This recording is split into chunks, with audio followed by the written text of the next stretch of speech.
What's up, everybody? Ladies and gentlemen, boys and girls, it's your boy Jorge Gamebred Masvidal, and welcome to my podcast, Death Row MMA. You heard it right. We're breaking down the biggest fights every week, every month, fight of the year, submission of the year, and all the cheese in between. We're talking the most epic and iconic people to have ever set foot in that cage. We're going to have him here spitting up but the facts and the truth of what it's like for the everyday grind. New episode every Monday. The story of the day, gone, Pope Aspinall. I don't know if it's story of the day or just like a bad way to end the day. It sucks.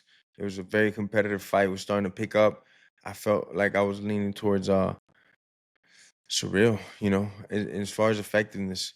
Tom did land a couple good right hands. The fight was just starting to pick up, and boom, eye poke. It wasn't just any regular eye poke because he got double eye poked, and on one of them, he dug his fingers in there deep, like he kicked, right? So as he's coming back, it looks like he does the poke, and then he balances out on Tom's eyeball. If you see, that's what happens. He gets like one in and another one in there, so it's kind of a bad one. It sucks. Tom looked like he was trying to push through it, but it just wasn't going to work out. So that sucks, Got to rebook that fight, obviously, ASAP, I would say.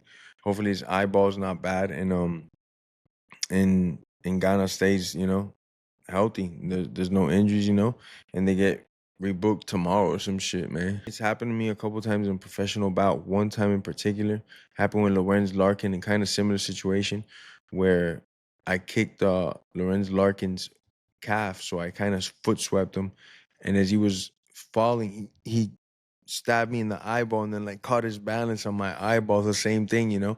So it sucks. It wasn't good. It was painful. Eyeballs are not meant to touch whatsoever, and it's something that not only can is the pain pretty strong, but even when you get through the pain, it's that you're not gonna have the same vision. Your eyes are gonna be swollen already. You're gonna have a little bit of double, triple vision. You're not gonna be perfect at that moment. So a lot of times you can suck it up and push through it, but a lot of times you kind of have to call it a quit, man. If it's a direct eyeball attack, and that's something that we try to power through, but it's not fair to go out there with just one eyeball in this sport. What does this mean for business perspective for the UFC? I mean, they just gotta rebook it again and make it bigger, better, badder. They can't, stop those things. It's not their fault. They have no control over that. They did everything possible. They gave Tom as many chances as possible. Not the UFC, but the league. So UFC did everything they could, but these are things that are outside of your control. Me as a promoter, I know that this has happened. I've had terrible co-main events, and one main event, it's just out of your hand. There's nothing you could do about it, and it's the sport. But the UFC won't be heard about this. They'll put on another great event. Everybody will forget about it. It's out of their hands. Mackenzie Dern wins the strawweight title. Let me tell you, going into this fight, I wasn't the biggest Mackenzie Dern fan. I am the biggest fan now. The way she bit down on that mouthpiece, it wasn't going her way. It wasn't going her way, and then she just started making it go her way. Fought with grit, will. Couldn't beat her in the wrestling department. Still managed to get takedowns towards the end. Mackenzie Dern's, wow. She made me a fucking fan. She came to fight, didn't take no for an answer. It was impressive to see she couldn't get the takedown early on or nothing like that, and she willed her way. Round 4, round 5, managed to get the takedowns. Was very effective on the feet. I thought she was a little bit better on the feet, but I had Virna winning in the 3rd round. I had her winning the fight. I thought her takedowns and her defense overall, she was doing all right. But 4th and 5th, Mackenzie turned it around. So huge shout out to her and her team. What a fucking fight. Umar beats Mario Bautista. Wow, that was a really, really good fight. Win by unanimous decision after 3 rounds. Very competitive. Bautista was always able to end up on his feet, wrestling back into Umar. It was a great fight. Umar showed a lot of skill and will. He got dropped nasty. He got dropped good right on his ass. This guy jumped on him and couldn't put him away. He recovered and started getting takedowns, being elusive again. Started out striking him. At one point, I was like, wow, he got back in the fight. Then going into the 3rd round, again, it was a very good fight. Got taken down. couple times Bautista got up, was scrambling, which I was surprised that he could wrestle to that level. Umar couldn't control him, was very impressive, but Umar was doing more because he was the one getting the takedowns. And then get to his feet, he'd be able to outpoint him, hit him with a couple shots. Wasn't nothing crazy, but still just enough to get the nod. Bautista was a little bit more sturdy. When he hit him, you could feel it. He was a little bit better at shots, but Umar was definitely controlling the pace of the fight, getting more shots in, and just mixing it in beautiful with the wrestling. Next fight for Umar, I don't know. That's a crazy one because I want to see Umar fight for the belt, but at the same time, if he fights for the belt and he's not ready right now and he goes 0-2, he's not fighting for the belt anytime soon. So do you wait with him a little bit more, let him get a little bit better, or do you put him right back in there again with who's probably the all-time GOAT now at 135 after beating Cody that way like that? I really got Merab up there as one of the all-time greats. Do you want to throw him in there right now, or do you want to wait a little bit, let Umar get his feet, a little bit more experience, get used to those 5-round fights, because this fight wasn't easy for him, and this was 3 rounds, So we don't know what happens if he's got to turn it up again, another 5-round fight with Merab. So I don't know who fights Umar next. Ace first. You saw the doctor running in there like if it was a track meet. That kick was serious damage. Doctor running in there like that. Oof. The hitting the floor was like equally as hard as the kick. Look how hard he hit the ground. Damn, I hope Buddy's okay. It looked like baseball bat to the face. Well, wait. Let's do. Boom, boom. Baseball bat. That's the thing. The legs don't play. They weigh too much. You got to have good technique when the leg hits you. Look at that bounce off the canvas. Coming up next, someone that I truly admire is a combat athlete, as a person, as a father figure, a friend. Great dude, known him for some good time now. Just a great guy overall. And he happens to be one of the meanest motherfuckers on the planet.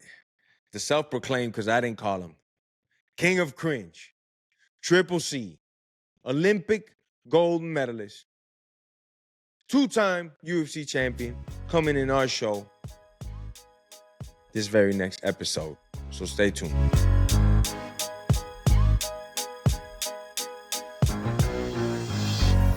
Ladies and gentlemen, boys and girls, it's your host of Death Row MMA with, I say, a friend, and I say one of the greatest fighters ever competed in the form of combat. I'm talking about Olympic gold medalist, 2-time UFC champion, and just one of the meanest motherfuckers that ever stepped in that ring, and athletic. What's up, Henry? Triple C's the champion. And also, this wasn't my title to you. This is your self-proclaimed title, the King of Cringe. What's up, brother? Huh? What's up? Made that a trend, made that something popular. The King of Cringe. What's up, brother? As long as I cringe my way up to the fucking bank, I'm cool with it, But George, congratulations, man. Death Row, brought to you by, Happy Dad. That's sick, man. That's sick. Congratulations. I've always wondered when you're going to start your own podcast, and the time is now, dude. So how long you been doing this, or am I your first guest? First official guest, my brother. We've been doing this first episode, but the deal itself took some time. We're talking to John Tahiti, Happy Dad, the whole conglomerate for a little bit of time. We had the deal in place for like a year and change, but there was a lot of moving pieces. The election also came up. John was very busy, so we wanted to start this at the right time with all the ducks in a row. And now's the time, brother. Yeah, no, that's what's up. Well, congratulations, man. She looks sick, man. Go, boy. Yeah, little studio, man. You're gonna have to. Oh, when you come to Miami, this at the crib. Let's go, boy. I got you, bro. I'm sending you a box of the good shit. So what's up, man? Talk to us, bro. What you do? What's Henry? I know you're getting back in the competition right now, but I got a couple phases I want to touch on. What was like a regular day in Henry's life when he wasn't competing, then like a regular day in your life where you're competing? I got so many questions, bro, because you just came back, right? You just announced you're gonna fight Payton right now, right? Yeah, Payton Talbott. That's gonna take place December 6th. Okay. As you know, bro, I think we're very, very similar in that sense, George. Like, you're a fucking workaholic, bro. You're always talking business. I think that's why we became pretty good friends, man, because we know that, you got kids, you want your future to be, bright, not just for you, but for your loved ones. So typically, man, like a schedule for me when I'm not fighting, I'm just businessman. I own about 11 properties. I do real estate development. So, and not just that, but I also buy portfolios for Section 8. So I'm in that type of business. You know what I'm saying? I'm always, I'm a marketing machine, bro. Like, with a lot of the products that with a lot of the brands that I do represent, typically with the majority of them, not only do I get monthly stipends, but I also own equity. So I've been able to really kind of build an empire while still, scrapping. Because we all know, George, that this fucking fight game's gonna come to an end for all of us. You know what I mean? Everybody's time is ticking. So I've been able to really. And they don't pay. They don't pay how they're supposed to too. So Yeah, I ain't trying to open those can of worms, but you know what I'm saying. I'll do it for you. They need to pay us more, man. I'll be sorry, Ali. I love you, but they need to pay us more, man. Yeah, no, you're. I mean, of course, dude. I mean, think about a lot of what's coming in, bro, and that's you got to. This is the thing, bro. It's like this is their company, as you know, George, as a businessman. It's a business. Like we can't. We could ask for more, but But it's hard to complain because. They're the ones that took that risk. To complain never, but to ask always, brother. Right? You know that saying in Spanish, el bebé que no llora, no toma leche. Right? Yeah. The baby don't cry, ain't no one gonna give him milk. I'm gonna cry about it every time, bro. I want to raise. No, I hear you, bro. I hear you. But that being said, so I'm scrapping, dude. And this is my last scrap. I think because I have so much. Official? Yeah, man. It's official, bro. I've been doing this shit since I was 11 years old at the highest levels from the Olympics. What was your schedule like? Let's say 13, 14 years old, Henry. What was that like? What time you woke up and what did you do all day? Yeah, man. I don't think I had a childhood. I mean, I had a childhood, but I was a kid that grew up in the hood, I guess you could say, but I was sheltered because of the sport. You know what I'm saying? Yeah. Yeah, because I was, having spend all day indoors. Yeah, and then I would have to walk to practice. I would walk to practice at least like 3.5 miles, and then I would get a ride back home. I was a kid that was really dedicated, but like we didn't have much as a family. Like as a little kid, bro, son of immigrants. Both of my parents came to this country, not the most political way, but I was taught a lot and I saw a lot. When I was a kid, man, like I was that kid that grew up, with a growling stomach at night. You know what I'm saying? Like just my mom was she was one of them, bro. Like she was very, very prideful. So we all kind of ate it. We all took it. And Christmas came around, birthday came around. Like we didn't get shit, man. We didn't have anything. But we never really complained because we never really knew anything better. It's not like we made it and then we're just poor since the beginning. So when you don't know better, it's like everybody's poor, man. What's the difference, Yeah, man. So that's, so then I got discovered, bro, when I was 17. I was my junior year in high school. I went out to help Patricia Miranda to train for the Olympics. And she was like the 105 pounder, real small. And they brought me out to be kind of like a training partner for her. And then I was able to really give her the same look. And I was at the Olympic Training Center, 7-8 hours a day, bro. They're like, dude, Henry, you gotta go be a kid. But I just wanted to be the best so bad, George. Like you have no idea, man, how much I wanted to become an Olympic champion. And I went out, did my thing. She ended up coming back with the Olympic bronze medal. I ended up going back home. And it's weird how this fell. It's weird how shit happens, man. I remember leaving Colorado Springs, the Olympic Training Center, and I feel like I was leaving home. You know what I'm saying? It was this fucking desire, bro. Like you think home is home. You know what I'm saying? But to me, it was different. Yeah. But to me, it was my home was just a fucking wrestling room. So then when I went back home, I get a phone call because I had just, became a double champ in Fargo, which is the toughest, kids tournament in the country. And I won that in both styles. They're like, fuck, dude, the kid is too good, man. We see his circumstances. At that time, I remember I would take the city bus to Arizona State, which would take me like about an hour and a half to get there, sometimes 2. And I would ride a bike and I would ride like a 10 speed that was broken down too. And it was 30 miles away, dude, to go to practice, like shit like that, dude. So getting it Dude, done. that was just like dedicated and in love, and trying to manifest the dream. You know what I'm saying? So By all it's means necessary. yeah, man. So it's kind of That's why I worked out fuck for with him, you so hard, brother, because it don't matter. It just yeah, man. But I also think of your story too, George. How where you came from. From backyard fighting. Fucking because you're there in the Kimbo Slice days, dude. Like we how just was we just interviewed Icy Mike today, brother, on Kimbo Slice's manager. We had a good combo with him, like a 2-hour combo with him. We got heat coming, brother. He's got all the backstories and after parties and all that. So we had a good moment. So it's funny you bring up Kimbo because how me and Kimbo was like very interesting story. We grew up very similar neighborhoods, and we both ended up at the same gym. And I remember the gym where I was at, I asked the guys, like, hey, check this guy out. He's pretty good. He's one of our top guys. And that was me. And I had a sparring match with the dude. I lit somebody up, and then I went with somebody else. I lit them up. And after the session, I was done stretching out, chilling. And the people I was with went over to Kimbo. And they're like, yo, what do you think, man? Maybe we can have him on your show. You would know, just like I did back then, Kimbo was the king of that shit. 30, 40 million views in a week. It was the craziest shit on YouTube, on repeat. Was nobody fucking with this guy. It was insane. So just to have that chance to fight in that platform, I was like, I got to take this, man. And Kimbo gave me the green light. He was like, yeah, come on through. Let's fight, But much like you, same story, catching the bus, riding the bike, sleeping at the gym. It don't matter. It don't matter. I'm going to get there. Doesn't matter what I have or don't have. We're going to get there. So how did this whole transition from you fighting in the backyards and doing all these backyard fightings to eventually fucking fighting American Top Team, dude? Like, who introduced you to? Because I know Coconut Creek in Miami, it's a little far. The distance is it's a good drive. It's not the same city. Well, here's the thing. All the time when I was doing the backyard and everything, I always knew I was gonna fight professionally and at the highest level possible. I always knew that. So the backyard things was just me passing through there. I knew that was momentary. That wasn't gonna be my thing, my niche. I didn't even think them fights would get as much notoriety as they did. I had no idea that those two fights were gonna be some of my most viewed matches of all time.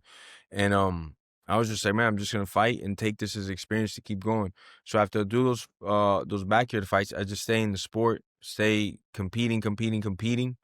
And one thing led to another. I started getting better.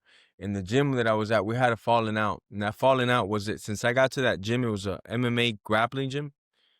They didn't really have striking when I got there. And I brought my own striking coach that I had always been with. I got to a certain point where they wanted me to sign the contract. So I did. And when I signed the contract, like a week later, they said, hey, we're going to do everything in-house. We're going to have the striking coach now is going to be from here. And I was like, what does in-house mean? He goes, no, like everybody from this gym is going to be the ones, all the trainers taking care of all the fighters' aspects. When I said, well, I got my guy from outside. I'm not going to leave him, and he's not going to join this gym, like he has his own program and thing. So we had a problem, and we ended up having a falling out because of that. They didn't want me to stay with my striking coach that I was with since a kid, so that was not happening. I ended up splitting on kind of not the best terms with them. And thank goodness I had a friend in the commission that was very cool with American Top Team, and he knew the owners, he knew the general manager and stuff, and they were like, yeah, we'll give him a shot. Let's bring him out here. But they also said that they were very hesitant because back then they had seen my street fights. So all they thought was like, yeah, he's talented, quick, but this is like a thug, we're going to bring him in here to a prestigious gym. Like, he better act right or we're going to kick him out right away. And they gave me like stern warnings right away. Like, and I was like one of the first. We got to educate this motherfucker before. Yeah, they were trying to domesticate me. Back then it was like more Brazilian Top Team because it was full of Brazilians. I was like the first like non-Brazilian in there, and then a lot of American white people. So I was like the first with the Latin sauce over there. They were very careful of me at first, looking at me like, man, we don't want Thug Nation over here causing any problems, because though I didn't cause any trouble at gyms, I had not the best rap because of the street fights and stuff. I went in there the first week, and I remember, I'll never forget this lineup. It was Dean Thomas, Jayzias Cavalcante, Marcos Aurelius. The three of them were all ranked in the top 10, and two of them were ranked in the top 5. Never forget. And shit. I hadn't worked out with guys in that caliber of the world ever, or even 5. Yeah. Like the highest ranking guy at this time I had fought was like what year was this? What year was this? This is before you went to ATT, imagine. So like back like 2003, 2004, 2003, 2004, 2005, let's say 2005, 6, something like that. Yeah. I already just start getting down, and I fully commit to the program. And my striking was always good, and I had some gifts from God that I was extremely fast and I had extremely good reflexes. So I would go and I could handle my own on the feet, but in the grappling department, especially if somebody got me down in the jiu-jitsu, when I first got over there, brother, Yeah. it was like something else Yeah. because we had so many Mundial champions, legitimate black belt champions, that it was just a tapping spree for me. For like the first 2 years, I really went to American Top Team University. All I did was just get tapped on a daily, but eventually my game grew from that, and I was able to start catching these guys and fighting back in them. So it took a while, but man, it was a process well worth it, you know? Much like how yours was after the Olympics. I remember you came to Top Team. You sparred with Alexis Villa. I'll never forget that. One of my favorite sessions that I've Yeah. witnessed. And then after that, I think you went to you did a little bit more wrestling, right? Yeah, no, I no, think you yeah. might So have done like I ended another up year. going back, but I want this is how committed I was, George, at that time when I did go to American Top Team. I sold all my shit and I fucking left over there. But man, at that time, bro, I felt like there's too much tensions, bro. I felt like ATT was super segregated, bro. You know A what I'm little saying? bit. I wasn't getting the love that I thought I was going to get, and I had expressed that thing to Ricardo, Laborio. to Laborio, dude. I'm like, hey, Ricardo, like, dude, like, I'm showing up. These motherfuckers are. What time's practice? It was. I come from the Olympic background, so I remember like Yeah. everything was just fucking. Hey, you show up at least minimum 10 minutes early. Like Yeah. already you're shit on. You just wait for the coach to start talking and you start warming up. And I think at that time, dude, I think there was a lot of just a little inconsistency, man. I mean, Yeah. if I could be straight up. I didn't like it, bro. And I thought that I was going to fucking start my career at ATT and then finish it because I've always wanted to be around the best. And at that time, and even till now, American Top Team is still the biggest and the best Easy. gym in the world, dude. So I've always thought like that, but I've always noticed too that if I was able to get attention and build a team around me, that it would separate me too. So then I hooked up with my mentor Dave Zolwine, who pretty much said, "Hey man, you don't got to go anywhere, bro. Like let's keep you here. Let's keep you home. Let's let's trim you. Let's build a team around you, and whoever it is that you need. Like this dude was just financially just set, Oh, that's and the best. and he built a team around me. I'm just like, fuck, dude. I get I get the best of both worlds. You know, my mom's cooking. Fucking my family's here. I the team is all built around me, and that's just equal for success, dude. But if American Top Team at that time, bro, was structured, this is when Kimbo was there. You, the Thiago Alves. There's so many fucking Villa, so killers in many there. guys. Hector Lombard was already Villa. there. I think a young Dustin Poirier might have been in and out of there already. Let me see. Yeah, this is back in 2010, bro. So this is Yeah, back, and I was gonna just commit to MMA at that time, but I just felt like I just didn't feel like the structure was there like it is Dean maybe now. Thomas was there. Yeah. No, yeah. Dina The White. structure. Um, you know, at the time when we were simulating, it was a lot of coaches that had competed themselves in different brands of combat, but they didn't quite have that sauce down packed and ready, right? Like we were still kind of like the early guinea pigs of the experiment as we were, forging the schedule and stuff. And the coaches got together, and the strength and conditioning coach and the jiu-jitsu coach and the sparring coach, and they like made this little recipe that stuck around for a while. But throughout the time, Dan Danberg was like in the back, like nitpicking at it, seeing it, just letting the guys do their thing. And he sat back for numerous years. And then he decided, I don't want to do business anymore. This is what I'm going to do. And then when he came in with like a different plan, kind of like how you talk about just more structure, more accountability, more, Yeah, punctuation. And it really changed up everything. But the first like 5-6 years, like around that first time that you went, though we were doing good and we had numbers, we didn't have like that winning formula yeah. yet.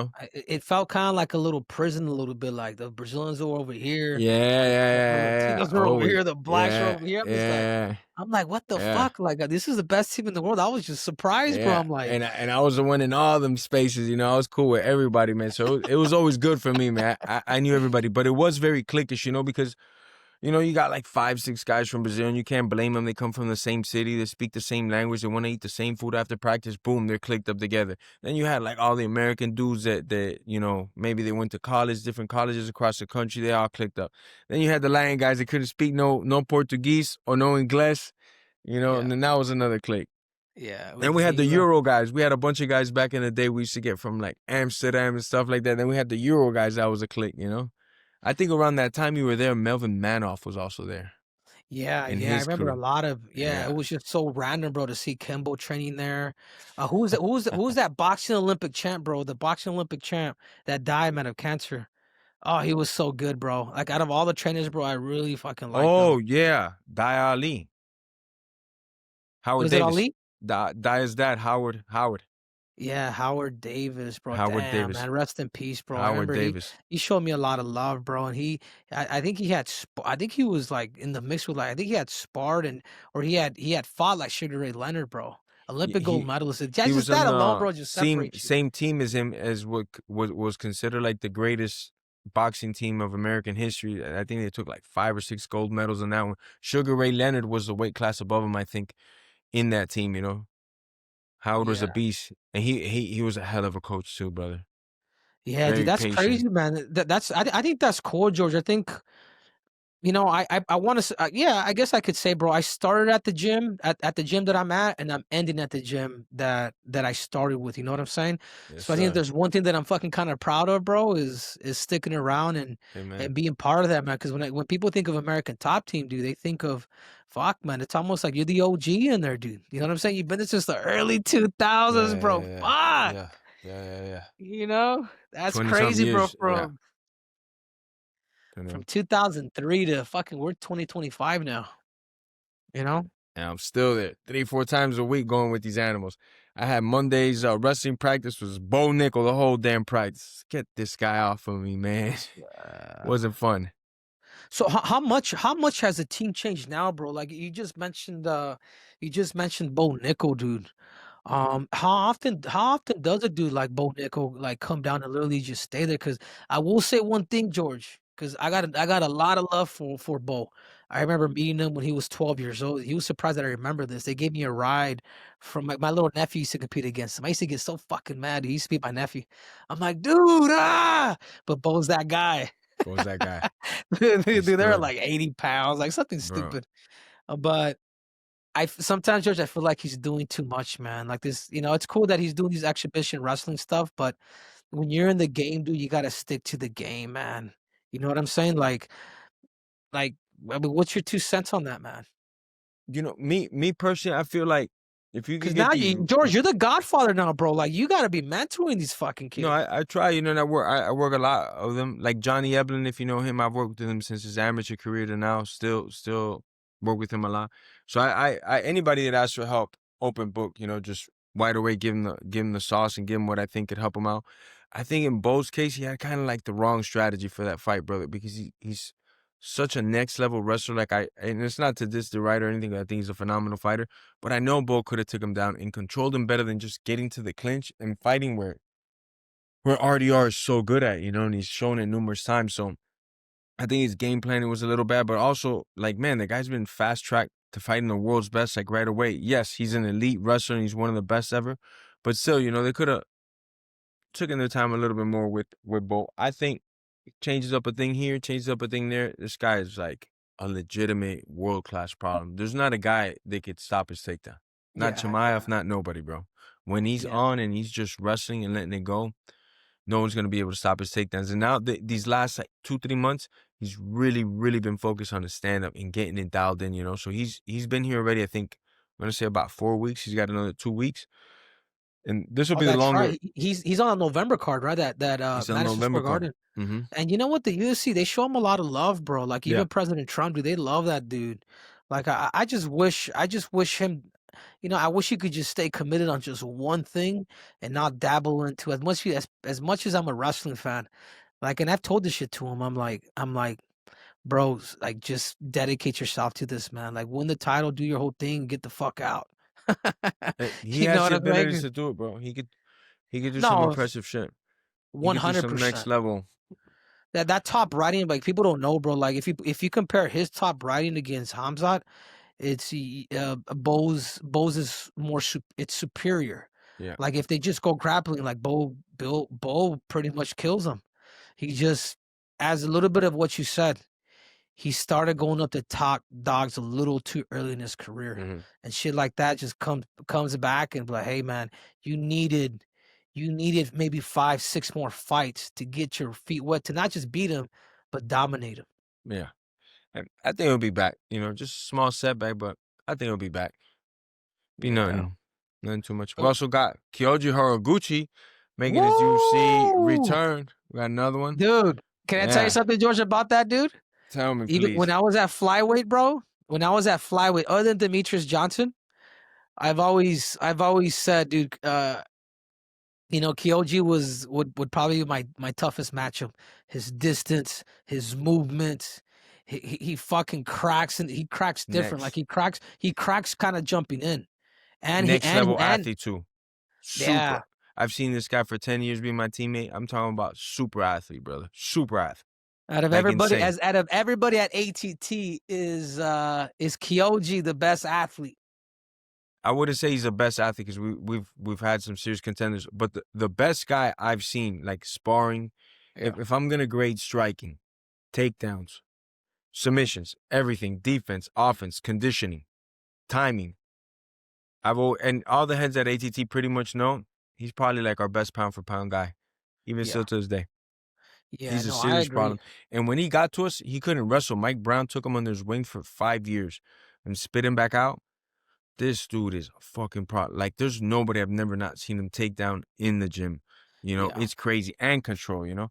So I think he's going to be a real serious problem at the UFC right now. No, for sure, bro. I think that's Pantoja's biggest threat, not Brandon Moreno. I don't want these guys to fight, man. These guys have beat the crap out of each other in training so much, and it is some of the best sparring that I've ever seen. But me personally, as a teammate and friend of both of them, I love both of these guys because Pantoja is the best of the best in the world right now. Yeah. I don't want to see him fight, but they're on a collision course, you know? Yeah, they're going to have to, man. They're going to have to scrap it out. You know what I'm saying? It's... I'm not sure if have you fought a good friend of yours, bro? You're like, fuck, dude. Like, I fought people that I train with. I fought people that I train with, people that I didn't want to fight. But at the end of this, to me, it's nothing personal. And I didn't get in here anyways to make friends. I got in here to feed my family. So I always looked at it like, I don't want to fight you, brother. I don't want to turn my hand into a weapon against so-and-so. But, brother, if it comes to you or my kids eating. Yeah. Facts, man.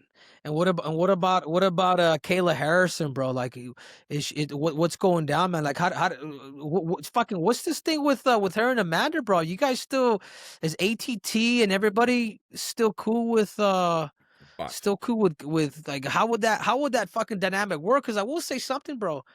Amanda Nunes has brought a lot of attention, a lot of titles to ATT, and now with Kayla being there, she's the greatest female fighter that ever lived. And then after her, it's Joanna. Which I'm gonna butcher her last name, Joanna Jonjakovic, which is the other greatest female fighter, and they both come from American Top Team. Now we have Kayla Harrison, you know, which is already one of the all-time greatest women combat athletes. So American Top Team, at least as far as it comes to like women's MMA, we don't even see a number 2. That is just crazy what they've done. And Amanda's been gone for a while. She has her own thing. She's doing her own thing. I know when she left, the terms weren't exactly the best. And I think she's been out of it for a while, you know, like rusty. Right now, if you ask me who would I bet on, and I don't have the betting sponsor yet, but they're coming, I'm gonna say Kayla right now, brother. Yeah. Kayla right, and you know Kayla for a while. Kayla right now is in her prime physical space. She's in a different space. I'll tell you something. I've seen a lot of girls throughout. Like I said, we are the greatest women's team. We have so many girls from champions to contenders and everything in between we've had. I've seen from the very best Kayla Harrison, Amanda Nunes work out with guys. And I've always seen, like, you know, if a girl's sparring with a guy, the champion of whatever the fuck organization is sparring with a dude that's outside of the UFC that's not ranked, I never see like girls that, you know, really hand it to guys that are equally ranked or something like that. Kayla's one of the few that beats up on dudes when they're straight grappling.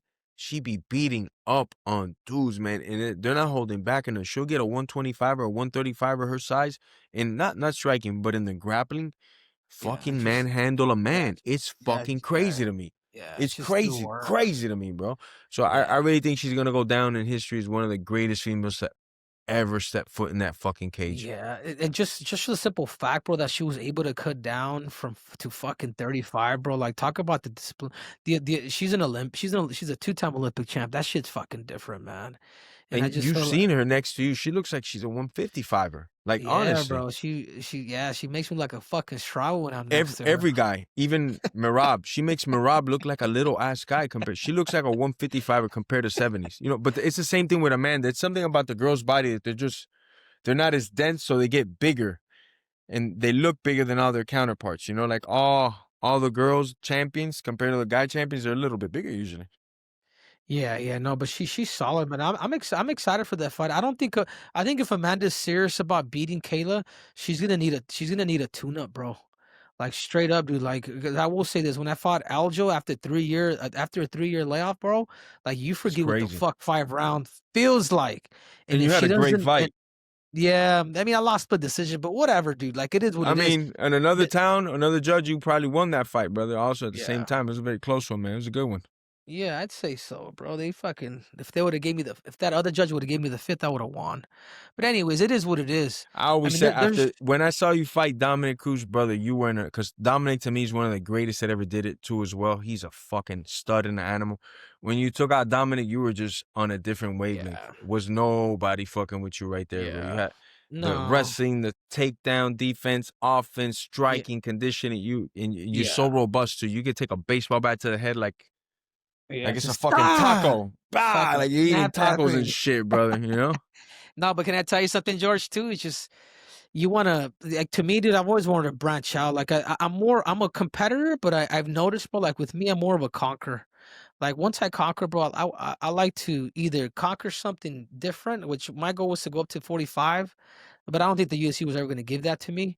And I wanted to understand business and then have a family, dude. Like, again, I'm talking about 5 years ago. Like, you know what I'm saying? Like, that's where my thought process was. Like, I've always kind of somewhat had like a love-hate relationship where I'm so competitive that sometimes it could suck the fun out of what I'm doing. You know what I'm saying? Like, I'm good at it. I'm great at it. That's where my ability is. So that's kind of what I've stuck to it. You know what I'm saying? But so it's different, dude. I'm not a fighter that I'm gonna fight till fucking da da da. Not really, man. Like, I don't go through a lot of these adrenaline stuff that people talk about.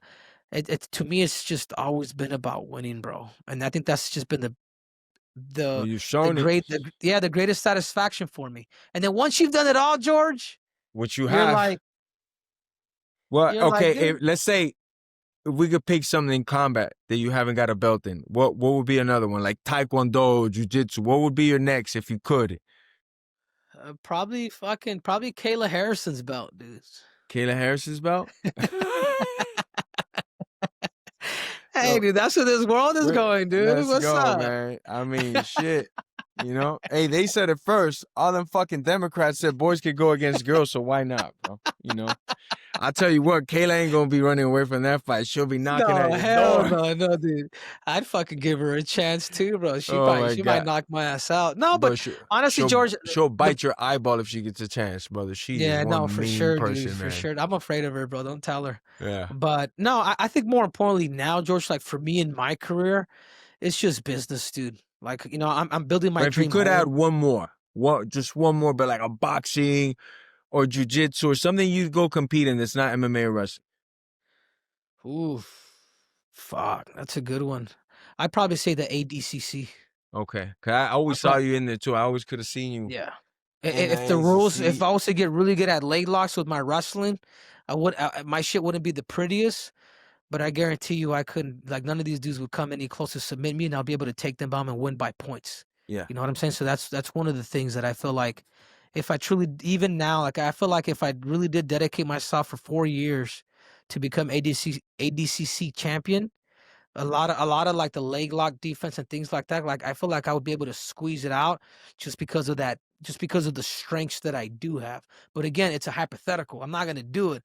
But if I was going to, I'd give myself a very, very, very fucking high probability. I'll put money on you. You know what I'm saying? On my boy. It's just top riding, and just good takedowns, protecting my neck. But more importantly, bro, like really figuring out the leg lock game. Yeah. And that's So it, it's bro. If I can evolved. get It's a points different. to It's fucking this sit whole on you, other ecosystem out there now. The leg locks. I remember when I got into the sport, the leg locks were starting to take off, and now it's just something else, brother.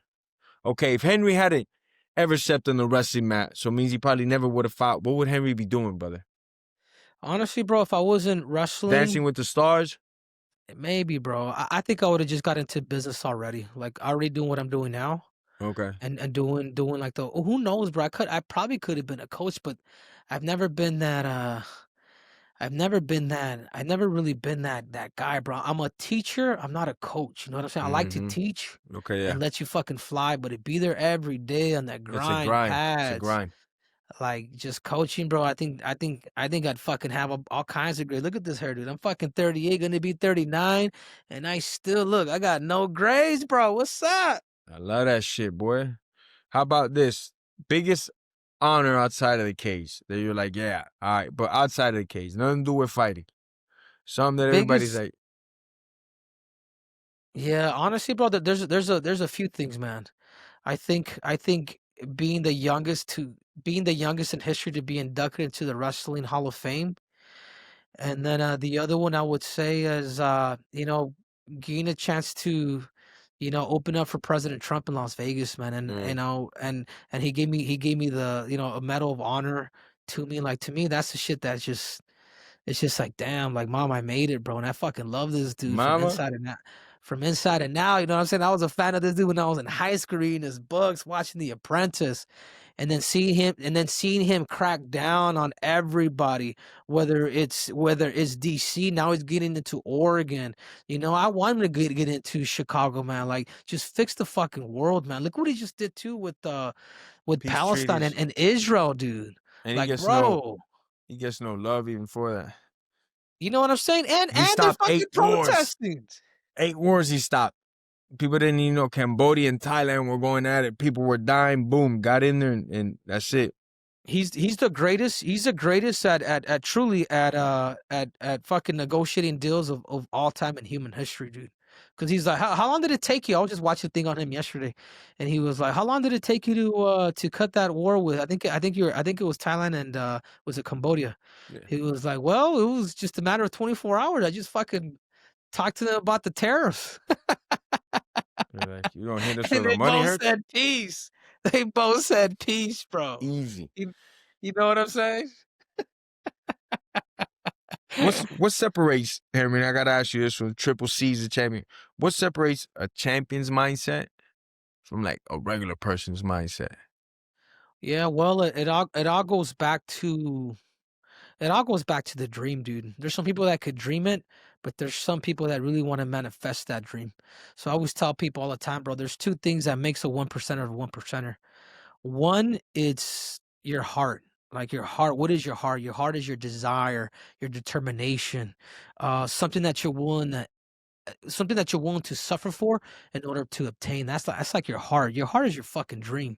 It's the goodness of your mind. Or what is it that you want to manifest? And then two is ability.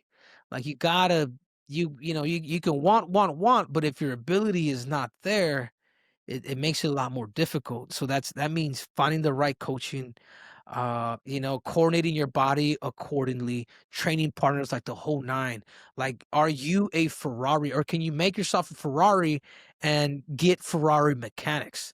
So when the heart, because I've seen this all the time, George. There's, I was training for the Olympics, and there's guys there trying to make 3-4 Olympic teams, and they're just still there. They couldn't let go of the dream. I walked in 4 years that I became the best, but that's what it was. And what happens a lot of times is a lot of people have the heart, but their ability is down here. So there's a connection, but it's not full. Or they could have the ability, and sometimes these dudes are fucking lazy as hell, and then the heart is down here. But when you're able to really mesh them both together, dude, that's what equals a 1%er of a 1%er. It comes down to heart and ability. Let's go. What's up? Oh man, brother, I love it. Perfect, bro. Perfect, man. Okay. Is there any times in like a practice as you were getting ready for the Olympics, you're like, man, this ain't me, or were you somebody that came easy to when you, not easy, but like wrestling was your thing, like your your second nature? Or was it something Yeah, that you had to work for and then you were no, like, all right, now I kind of got the hang of this? Or you always no, had no. that natural? Yeah, I'll be honest with you, bro. I would say, dude, I was a natural since the beginning. I think from growing up, the way we grew up, like I was just really good from the beginning. I think I was 30-3 my first year in wrestling. I took second at state, and then ever since then, dude, nobody beat me, dude. Like it was just something that n- Parents, natural. your mom, dad, anybody did combat? No, my I grew up with my mom, so my mom never smoked or drank, and then my dad was an alcoholic, but prior to that, he was a swimmer, so he was an athlete. So I was able to kind of take both of my parents' genes. Like my dad was actually a fucking acrobat. You know what I'm saying? Like he was that dude that was jumping off these fucking cliffs in Mexico. Oh You shit, know what I'm saying? okay. Like yeah, shit, like a stunt diver. Okay. And he was trying to make an Olympic team for swimming, from what I've heard. Came up short, but you sometimes you may not know the dude or whatever, but you gotta go back and credit the ability. Yeah. That DNA is fucking strong. It's Oh, different. it's just strong as shit. So, but it's I got to the point though, George, like where I love the sport. Like the sport was I liked it so much that I legit started hating it like towards the end of my career. You know what I'm saying? Because losing and you work all that hard, like I didn't know how to really kind of take that shit in until I won the Olympics. So when I won the Olympics, bro, I was like, dude, I'm done, bro. Like I'm fed up with this shit.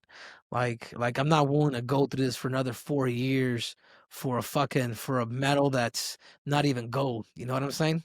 I guess I'd say I was satisfied, dude.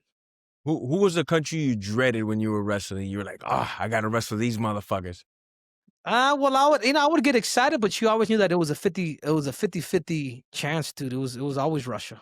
Russia? You know what I'm saying? Yeah, those Russians were always good. And one of my best rivals, his name was Bisa Kudakov, Yes. four-time world champ, two-time Olympic medalist, really fucking good. I wrestled this dude 5 times, and I only beat him one time. That's it, dude. Other than that, bro, that dude's always had my number, and I fucking hated him for it. He ended up getting into a car accident. I think it was 2013. He got in a car accident and died, bro. He just died, man. A little bit of what happened to Satia, man. Like a lot of these tragic accidents happen to these world-class wrestlers that you're just like, man, where did this come from? You know what I'm saying? But he was one of the all-time greatest lightweights, like of all time. He was two-division in wrestling. To be a two-division champ in wrestling, Not easy, shit, bro. I tip it to you, man. Not easy, bro. But enough about me. What's up with you, George? What's up, man? Are we is George making a comeback at the White House? I mean, are we gonna see three-piece Your in a boy, soda? your boy's been training. I'll tell you that much, man. Been like 2-3 months now on it, you know. And I want in on that fucking June card out, calling Trump, calling everybody. You got to get me on this shit. So I'm just staying focused, staying in shape, brother. Hopefully everything works out, Would you want And would you want Leon for that card, or you just want to get on that card? Because Leon just don't got wanna. the belt no more. Leon don't got the belt no more, but I still always want to down to fight Leon, just because we got all that history and stuff. I've never had any ill will towards Leon. I've always said it, and I still don't got ill will towards Leon, but I would still love to punch him in the face and just settle all that Yeah. shit, and let him try to get his shots in as well, But if it's not Leon, really, I don't give a fuck. Just give me somebody who's gonna come to fight and let's go. Let's throw down for the Yeah. president on the White House lawn. Yeah. This ain't never gonna happen probably again. So Yeah, but it's that thing that, if I was too young or too old or right perfect, I'd be doing this. Like, it doesn't matter. There's no discouraging me out of this. yeah. Do you think Jorge that would be your last fight, bro? If you do fight in the white card because it's so prestigious, bro, or you just keep going to the That's how you do it, wheels right? fall. But that, you know how me and you are. I'm like, man, I'm gonna roll the dice. I got this one. I'm gonna keep rolling up. Keep rolling. I'll bet the whole rent money on it. And then if I go broke, I don't matter. God got my back, so I'm not worried, So if I get the chance to be in the White House, everything works out well. My hand is raised. It's hard to say, do I stop now or fuck it? We just roll the dice again, Yeah, I mean, I think for that time that you did retire, bro. Now we talked about it a little bit. I think forever for us, we forever have to work out. Because if not, bro, you'll Always fucking go crazy. You'll go get crazy. fat. and But you it's won't know all the why. It's mind. like, whoa, this is a retired life. Not really, motherfucker. Like, you still got to work out, bro. You still got to be feeling good, because if not, it's gonna come back and bite you in the ass, dude. It changes on you. You Shit. but I mean, if you're in the room every single day, dude, I think it's a done deal, man. I think if Jorge wants to be on that card, and President Trump showed you a lot of love too, bro.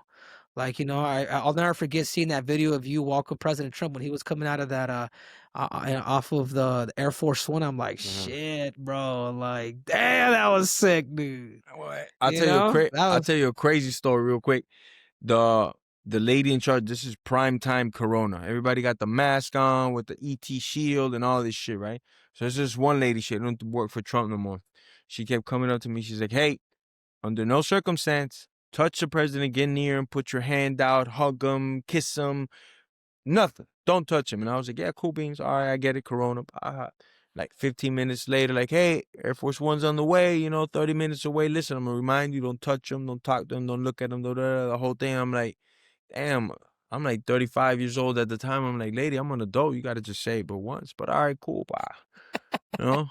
Now we're at the where the plane's coming in, the runway, and I'm there chilling all, let's go, Mr. President. Comes up to me again, tells me a third time, right? And I'm like,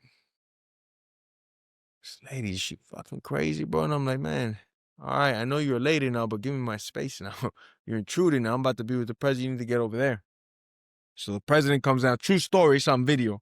President comes down at the plane, glowing. I see his fucking aura, man. It's just, since they open that door, I see his fucking aura. I'm like, this dude's just shining, brother. Got that fucking Jerry curl juice dripping out his fucking hair. He's just shiny, bro. He's coming down the things. And the mayor of Miami is right there on his right-hand side immediately. You know what Trump does? Trump looks at him, and he's kind of Democrat, dude. Trump looks at him, he goes like this. He gives him that Trump eye where he's like, not a crooked eye, but it's kind of like, he's got one eye down, one eye up. He looked at him and goes like, he acknowledges him. He walks right to me. You know what he does? Shook your fucking hand. That boy goes like this. Oh, he pounded, dude. And that lady's behind me. She's going,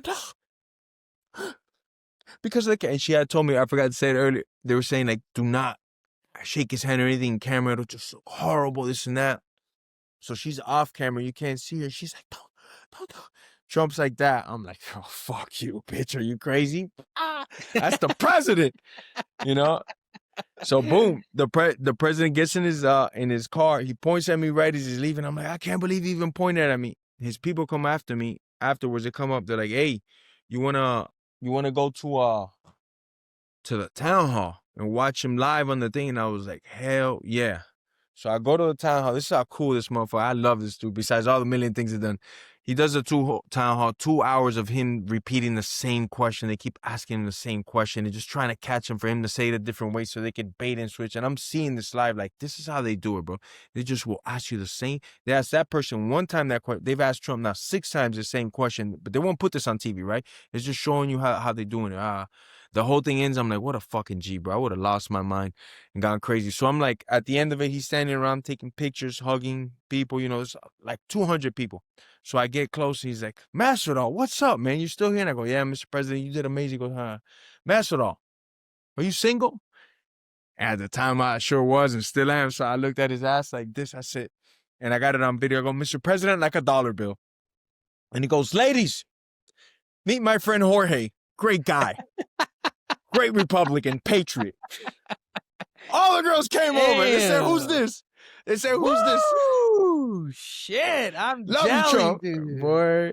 That's what's up. Yeah, President Trump is a shit, man. Like, we're lucky.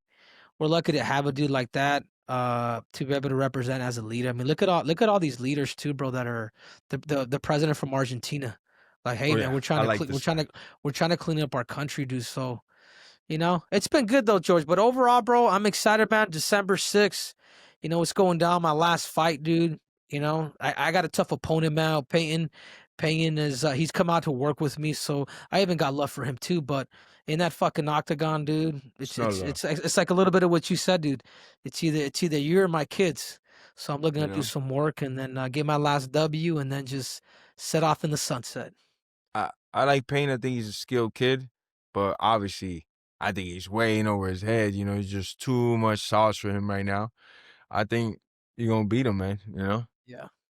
big, maybe a little back and forth in the beginning, but then you have his timing. I just see you just buzz all through him. Yeah. What do you And think about the division? You think Merab keeps that belt? I think he's gonna beat up. I think he's gonna beat up Peter, man, because he's just that good, dude, and he's gone better too. I think the Peter's only one of guy the that could, absolute best. yeah, and Peter's Peter's. fucking good, and that says a lot about Marab. But I think the only guy, man, the only guy that could really get him is gonna be the winner of this fight against Umar and Bautista. You know what I'm saying? If Bautista, for whatever reason, does get it done, he's got a shot against Marab. But I don't But see it that way. I think Umar's too smart. He brings in the grappling.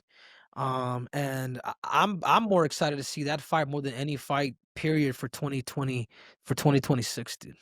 I think Bautista brings like a different level of durability that Umar doesn't have or will have, you know, where he could just take a shot. His conditioning's always on point. Like this guy's like one of those freaking Mexican freaks, brother. You know what I'm talking about. You can hit him with a bat to the head and it's like you hit somebody else because he's still coming at you, you know, and he's got that type of durability and toughness. I see just Merab is a lot more skilled than him, you know, and it's in the Umar fight. I think the second one, I think it goes easier for Merab. I think he might. Really? I think he stops him, Like brother. that? Shit. If he does, if you're able to stop a Nurmagomedov, fuck. I know those dudes very, very well. Those dudes truly are the modern day gladiators where they just eat, sleep, and shit fighting like every day. That's them. If he's able to do that to him, what you're saying, fuck, dude, Marab. I wouldn't put. I wouldn't. I That would. I Cody, wouldn't. I wouldn't have thought it before the Cody fight. I would have thought, yeah, he should beat Yeah. him a good decision. But after seeing that Cody fight and the Sean O'Malley fight and seeing how his hands are going, and you know he's coming back to the corner with 100 beats per minute type reps. He's having like a full conversation. Like I never even see his conditioning in question, which is next level stuff. In the first fight with Umar, you saw Umar was already drowning after like the second round and a half, third round. It was like, wow. You could really see the difference in the jet fuel that freaking Merab has compared to everybody else. So that's what makes me think like, man, it's just the rematches, I think, for his style, they're going to favor him more. Yeah. Yeah. No, for sure, man. Well, it's gonna be a good card this weekend. There's gonna be a lot of shit. I'm just gonna be a fan from here on out. And anything you need, George, you know I'm here, dude. And Islam Makhachev and Jack Magdalena. I got Islam. Islam. I It's got a good Islam. fight. Yeah, It's a yeah. good ass Islam. fight. I think that's a really good fight for Islam. Islam's top control is different than Bilal. Like Oh yeah, no, Islam. that 100%. I think So he's the best guy on the ground, on the mat. Once it hits the mat, now nobody else has better ground yeah, control, submissions, just everything. On the ground, he's a real life nightmare. Strikes as well, he does damage. I would yeah. easily say I Makhachev think is the best ground fighter right now, yeah, you know? Especially yeah. after I what he think did to Charles Oliveira. You know, what he's done to so many guys it's crazy. It's just, is he going to be able to deal with the size and the defensive athleticism wrestling of Jack? Because Jack could wrestle pretty damn good defensively, you know? And he showed out against Bilal. Bilal, I know, is not Islam with the technical savviness, especially up against the cage, because I feel like Islam has several degrees with his foot sweeps, his judo, a lot of the things that he does like really, really slick, you know. So it could be early on in the fight. Islam could get you down and get you tired early, you know. He's very, very good at doing that. But that being said, I think Jack is a threat he's never faced before. I think Jack, and to be honest with you, Jack has some of the best hands right now in the fucking UFC. Bar none. Like, I could see this guy throwing hands with anybody. He's not going to have a problem. The way he switches stance, it's like he's a yeah, Terence Crawford, man. yeah. He's deadly with the hands, bro. That's funny that you mentioned Terrence. I was just with them on Sunday. We saw the football game. Nice. He was out in AZ. He's a Green Bay. He's a Packers fan. So I had a Nice. chance to like chat with him. He's a little upset with me because I thought Canelo was gonna get it. I didn't think Canelo was gonna fucking knock his ass out, but I was just like, and he asked me, and I'm just like, yeah, bro. I thought Canelo. No disrespect to you, I just respect the game. Too You small. know, You're too yeah, small. You yeah. never would have thought. You go up 3 weight classes, it changes the game, dude. But yeah, I'm excited for that one, bro. I mean, but I I also, thought Terrence could outbox him the whole time. I could see, in my head, I thought I could see Terrence being perfect one night and going out 12 rounds, outboxing him, winning 8 out of 12, you know, at least. But what I kept thinking in my head is, if Canelo hits him, then the fight's going to turn dramatically and Canelo might even stop him, knock him out, or just change the course of the fight if he's able to get in some good hits. Well, Canelo hit him hard as he fucking could. He got him with some good-ass shots. And I don't know how, man. It was like he was eating tacos or some shit, them shots, because he fucking took them and smiled right at him, kept walking forward. That's what really made me think I don't know shit about boxing. How is this natural 135er taking shots from a 168-pounder in his prime still? That was mind-blowing to me, man. Hats off to Terence, because I never thought that if he got hit, I thought if he doesn't get hit, it'd be all right. But if he gets hit, it's going to change his life. And nah, man, that dude is something else. Yeah, no, for sure. Well, there's a lot of good shit coming up, man. A lot of good But what shit. happens within that 168? Is he going to fight like a Joseph Benavidez, or people are going to keep not fighting this one fucking amazing guy? Because I think he's one of the best. Bro, of the that's best. another dude that you should have on, dude. I'm gonna Of course. He's in Miami. No, it's my boy. I'm going to hit him up. I'm going to bring him in live. Love the Mexican monster. Dude. But works hard, outworks everybody. Man, I've been to the gym with him a couple times. The guy's just a nightmare. That's why nobody wants to fight this motherfucker, bro. I don't even think Terence could get him. Terence don't want that hell fight no. either, bro. No. And it's no diss to Terence, because Terence is like, I think 5'7", right? 5'6", maybe 5'5". I don't know. He ain't that fucking short, but yeah, I think he's 5'8". Like I don't. He's 5'8". 5'8". Benavidez is like 6'3", 6'2", bro. Walking around 210, 220. You know, I don't want to see that fight for Terence, because I really think he's completely outgunned and way small. But if he was to beat Terence, I mean, if he was to beat Benavidez, he would legit be the Sugar Ray Robinson of boxing. Like that would be the craziest shit ever to me. I don't see him beating Benavidez. Too big. No, I don't think he wants that fight either. But when I did ask him, he says, I was like, why don't you go back down to 54, bro? He's like, I'm too big now. Like it's either 160 or 68, and that's it. So I'm not sure how many fights he's gonna have, but I wouldn't stick around at 68 for too long, man. Because you did beat Canelo, man. There's the Mexican monster. There's a bunch of other dudes too that are fucking big guys. big, that are These big guys at dudes. 168, they're like 6'2" average, brother. You know. Yeah, but that's that, dude. I would like to say, how about Ilia and Crawford? What happens? Boxing. No, that's all Crawford, bro. Are you kidding me, dude? Of course. I wish there was a way to like make it more even there. Allow low kicks or something for us. You know, boxing with low kicks maybe. Nah, they would never know. But Crawford's different, man. I think Ilia's legit, bro. But I think there's, I'd like to see him against Patty. If you ask me which fight would be better, that I would want to watch, I'd like to see him against Patty. There's already history there. Yeah, you know what I'm saying? That's the fight I want to see too. I don't know which one's the fight currently up for Ilia. Yeah, they're talking about Gaethje, and Gaethje's my boy, but I just don't see how Gaethje though, when Max ended him. Yeah, and and Max also beat Dustin, so I know it doesn't make sense because Ilia just beat him at 45. But the number one contender, somebody correct me if I'm wrong, is Max Holloway at 155, right? Didn't he beat Dustin Poirier and Justin Gaethje? Like, it's pretty crazy to me. And he has the biggest name ID as well, so I would think Max should be in the mix. I think Armin, but I know they have that whole beef with well, I don't know if it's the UFC or what, because the UFC said they wanted him to fight one more time before the belt, correct? Wasn't that right after he missed weight? So he hasn't had a fight yet since, has he? I don't think so. You're talking about, he hasn't. He's fighting Dan Hooker, I think, next month. Dude. Okay, so then after that, it's like, all right, we got to give our boy the title shot, you know? Yeah. But I mean, there's a lot of good fights, but at the end of the day, dude, everybody just makes predictions, dude. When they sit there and you're able to make history, dude, that's when you're cemented, man. So it's gonna be really good. So you say, hey, thank you for your time, my brother. We're gonna have you back on very soon, hopefully before or after your fight, man. We appreciate your time so much, Henry. Like I've always said, you are one of the greatest combat athletes that's ever lived. And you know, when I see you, bro, I get nothing but proud, man. I Latin proud, brother. I love you, man. Stay mean, motherfucker. Yeah, thanks, George. Thanks, man. I appreciate the love, man, and good luck, man. Death Row Records is taking off. Peace.